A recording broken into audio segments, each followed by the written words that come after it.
नमस्कार दोस्तों, आज हम फूड पाइप मतलब इसोफेगस कैंसर के बारे में बात करेंगे कि ये कैंसर इसोफेगस का कैंसर क्यों होता है, इसके बारे में हम आज बात करेंगे।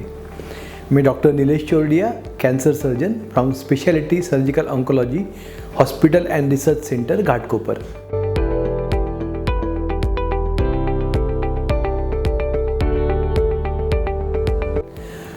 फूड पाइप आपको मालूम है कि जो पाइप है जो गले से लेके स्टमक तक जो कनेक्ट करता है, इसको हम इसोफेगस बोलते हैं। तो ये हमारा फूड पाइप है और फूड पाइप में मैक्सिमम अगर देखेंगे तो दो तरीके के कैंसर रहते हैं। एक रहता है स्क्वैमस कार्सिनोमा और एक रहता है एडिनोकार्सिनोमा। ये दोनों मोस्ट कॉमन कैंसर है। इसके अलावा भी बाकी कैंसर रहते हैं, लेकिन वो इंसिडेंसेस 8 to 10% है। तो 90% ये दो कैंसर रहते हैं। तो ये क्यों होते हैं, इसके बारे में हम आज बात करेंगे। सबसे पहला कॉज अगर देखेंगे तो age itself is a risk factor. अगर जैसा उम्र बढ़ता है वैसा कैंसर इंसिडेंस होने का खतरा बढ़ जाता है। तो इसोफेगस कैंसर में जो मोर देन 50 ईयर्स एज है, इनमें 85% कैंसर्स इसोफेगस के पाए जाते हैं। Less than 50 years age hardly 10% लोगों में ये कैंसर पाया जाता है। तो age itself is a risk factor. Second, आदमी में इसोफेगस कैंसर होने के चांसेस औरतों से 3 गुना ज़्यादा रहते हैं। तो मेल सेक्स जो है वो एक रिस्क फैक्टर है।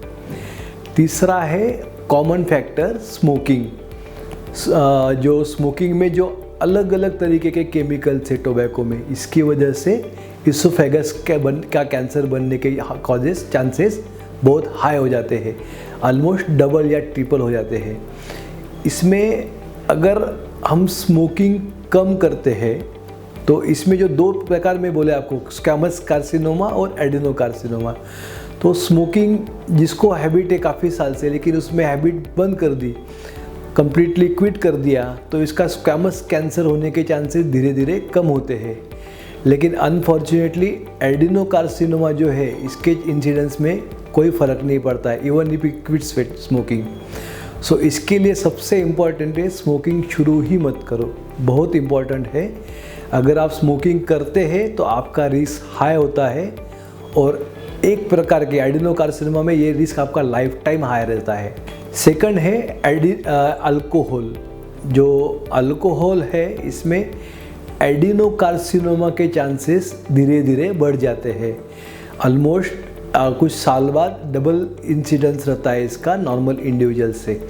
तो एडिनोकार्सिनोमा के चांसेस अल्कोहल की वजह से इसोफेगस कैंसर में बढ़ जाते हैं। कुछ हम केमिकल्स यूज़ करते हैं हाउस होल्ड में क्लीनिंग के लिए, जैसे कि जिसमें जनरली ड्राई क्लीनर्स में और हमारे जो हम लोग रूटीन क्लीनिंग करते हैं घर की सफाई, उसमें कुछ केमिकल्स रहते हैं।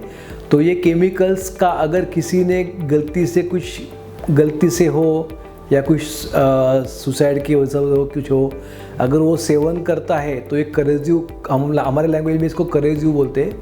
तो ये करोजिव से, जैसे कि एग्जांपल लाय नाम का केमिकल है, तो इसमें आपके इसोफेगस के कैंसर बनने के चांसेस ऑलमोस्ट काफ़ी हद तक बढ़ जाते हैं।